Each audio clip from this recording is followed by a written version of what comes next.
Hello लोगोफोर, welcome to बेक माय YouTube channel. आंनि इउटुब चेनेलाव आरोबाव फिन खनसे बयखौबो बरायबावनाय जाबाय। आसा खालामो भिडिअखौ बयबो अननानै जोबजासिम नायलांगोन। लोगोफोर, आं दिनै मोनसे भिडिअ लानानै फैदों। जाय भिडिअखौ नोंथांमोना नुयोब्ला आसरितआ सानखागोन। मानो होनोब्ला जोंनि साननाय, जोंनि मिजिं, जोंनि हास्थायनाय गासैबो दिनैनि दिनाव माने फैमाल जाजोब्बाय। नोंथांमोना दा भिडिअखौ अननानै नायलांजोब, अब्लानो बुजिगोन, मिथिनानै मोनगोन आं मा बुंनो थांगासिनो दं। लोगोफोर, दायो नोंथांमोना गोसोआव दंना गैया?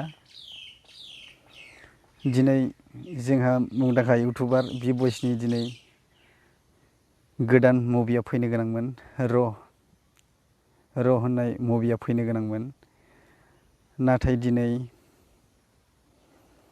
बिथाङा गावनि इउटुबाव फोरमायबाय दिनै माने भिडिअखौ लाबोनो हानाय नंला होननानैसो बुंबाय। नाथाय जोंनि हास्थायनाय मिजिंफोरा दिनै गासिबो फैमाल जाजोब्बाय। नोंथांमोनाबो जानो हागौ नायनो होननानै मिजिंथिनानै दंमोन, आसा खालामनानै दंमोन। बबावबाफोर थांनांगौबाबो नेनानै दंमोन जानांगौ। बिथाङा जुलाइ 7 थारिखआव दिनैनो 7मोन, दिनै जुलाइ 7। दिनैनि दिनाव बिथाङा 9:37 ना मायावबा हगारनो होननानै बुंनानै लादोंमोन। नाथाय दिनै जों बिथांनि मुभिखौ नुनो मोननाय जायासै। बिथाङा दा बावैसो मोनसे भिडिअ बानायनानै फोरमायबाय जे दायो माने मुभिया फैनाय नंला होननानै बिथाङा फोरमायलांबाय।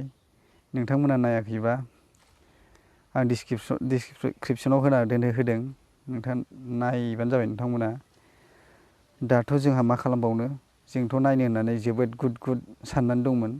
बिथांनि फिल्मखौ थारैनो जोबोद मोजां जागोनखौ जों आसा खालामदोंमोन। नाथाय दिनै नुनो मोनासै, मा खालामनो। नाथाय माब्ला हगारगोन, माब्ला हगारफिनगोन बेखौथ' बिथाङा बुंनानैनो होआसै।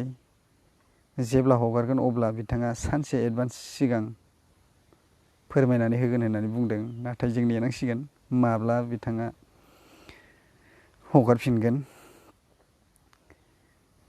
जानो हागौ बिथांनि मुभियाव माखासे एडिटिंफोर खालामबावनांगौ दं।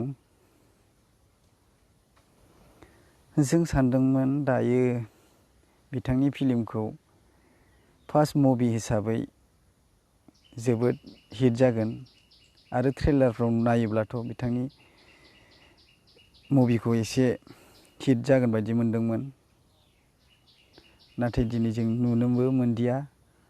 आरो माब्ला होगोन, माब्ला हगारगोन बेनिबो जेबो डेट एबा टाइम बिथाङा होनाय जायाखै। लोगोफोर, अब्लाबो जों नेनांसिगोन बिथांनि मुभिया माब्ला फैगोन। दायो जोङो आसा खालामनानै जेबो मुलाम्फा गैला। मानो होनोब्ला बिथाङा दिनैथ' हगारखालानो, जों नुनो मोनखाला। दाथ' टाइमाबो बारलांबाय, 12:30 बारबाय। बिथाङा 9:47 ना 37आवनो हगारनो गोनांमोन। दा मा खालामनो लोगोफोर, नैबे गरम बोथोराव दायो जों मा खालामनो, नायनो होननानै सानदोंमोन। नाथाय गैया, मिस्टेक जाबाय। नोंथांमोना बि बयसआ मा बुंदों, आं भिडिअखौ ससे होलांगोन, दा नायलांबानो जाबाय। लोगोफोर, दायो जोंहा बि बयस बिथाङा फिल्मखौ आपल'ड होनो हायैनि एबा हगारना होनो हायैनि, पाब्लिकफोरनो जि खोथा होनाय बेखौ फुरा मावफुंनो हायैनि गावखौनो जोबोद दुखु मोननाय फोरमायनानै लाबाय। मानो होनोब्ला गाव खोथा होनायखौनो बिथाङा लाखिनो हायैनि थाखाय गावखौनो दा गोबां दायनिगिरि होननानै साननानै लादों। अब्लाबो बिथाङा निमाहा बिखाबाय। नाथाय जों आरो मा बुंनो। अब्ला लोगोफोर, नायलांलाय बी बॉयज बिथाङा मा बुंलांदों नोंथांमोना नायलांबाय थादो वीडियोखौ। इस बात को लेकर आज बहुत शर्मिंदा हूँ कि रो मूवी नहीं आने वाला है। बहुत सारे लोग एक्सपेक्ट कर रहा था, मैंने बोला था इस मुंह से कि आने वाला है कुछ अलग, कुछ बवाल, कुछ अलग ही लेवल का एक कंटेंट जो कि बी बॉयज यूट्यूब में अभी तक नहीं आया है, नहीं दिया है बी बॉयज यूट्यूब में, कुछ अलग ही लेवल का। बहुत सारे लोग एक्सपेक्ट भी कर रहा था ट्रेलर को देख के कि आने वाला है मवाल, लेकिन अब नहीं आएगा भाई। मैंने इस मुंह से ही कहा था कि आएगा कुछ बबल, आज कहना पड़ रहा है कि इस मुंह से ही नहीं आएगा अब रो, कुछ बबल नहीं आने वाला है। तो इसके एक रीजन शॉर्ट फॉर्म में बताया जाए तो टेक्निकल इशू, बट इसके पीछे ना बहुत सारे ऐसे इश्यूज है जो कि मैं कंफर्टेबल नहीं था उस चीज को लेकर, जो कि आप सभी को ऐसे उड्डू फुड्डू नहीं देना था, आप सभी को ऐसे बेकार सा नहीं देना था बोल के मैंने तो आप सभी को इतना बोल दिया कि इतना एक्सपेक्ट करा कि बहुत मवाल मचाने वाला है। लेकिन मेरे आप लोग जितना भी एक्सपेक्ट कर रहे हैं, मैं उन एक्सपेक्ट से आप सभी को आधा एक्सपेक्ट दे पाए, बस उतना ही मेरे लिए काफी था। बट कि मैं सपना में भी एक्सपेक्ट नहीं करा था कि ऐसा भी कुछ कहना पड़ेगा आप सबको कि नहीं हो पाएगा, मुझसे नहीं हो पा रहा है। बस मैंने आप सभी को आज धोखा दे दिया। बहुत सारे लोग खुद के टाइम बेस करके मुझे वो ज्यादा फील करा रहे कि तुम इतने सारे लोगों को वेट करा के खुद आराम से रह रहा है यार, कैसे खुद आराम से रह रहा है। मैं आराम से मैंने बोल दिया था आप सभी को कि उस टाइम को आएगा। बहुत सारे लोग, हजारों लोग वेट कर रहा था कि बी बॉयज के आज कुछ आएगा। बहुत सारे लोग बोल रहे थे कि बहुत सारे लोग मेरे को इंस्टाग्राम पे टैग करके बोला कि अरे यार मेरा एग्जाम है, एग्जाम से पहले मैं आपका वीडियो देख के जाएगा, आपकी वीडियो देखे बिना मैं एग्जाम ही नहीं देने जाएगा। तो वो सब एक्सपेक्ट ना मैं तोड़ दिया। अभी तो रुक ही रहा था ये कि बी बॉयज का आएगा, थोड़ा सा लेट हो गया, वो हो गया, ये सोच रहे होंगे। बट भाई ये मैं कहना पड़ रहा है कि नहीं आएगा रो। अभी इसमें और भी काम कर कि बी बॉयज यूट्यूब में आएगा ही नहीं, ऐसा कुछ भी नहीं। मैं आज से इसी टाइम से, ये जब मैं वीडियो अपलोड करें इसी टाइम से मैं किसी दूसरी जगह में जाएगा और मैं खुद उस जगह पर बैठकर ये एडिटिंग कराऊंगा। ये प्रॉमिस है कि आप सभी को मैं बेस्ट देने की कोशिश करूंगा। मेरी तरफ से जितना हो पाए आप सभी को बेस्ट देगा।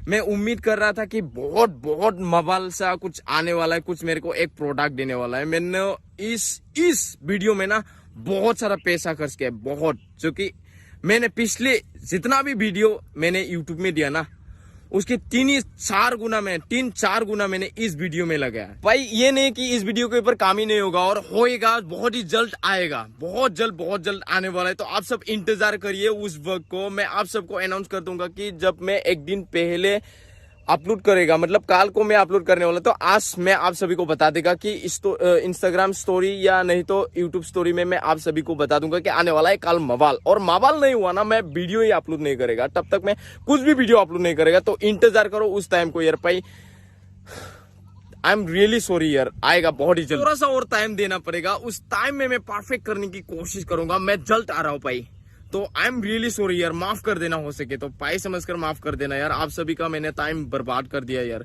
आई एम रियली सॉरी यार। मैंने सोचा नहीं था बस ऐसा भी कुछ होगा, तो अनफॉर्चुनेटली हो गया यार भाई। अब मैं करे भी तो क्या करे यार।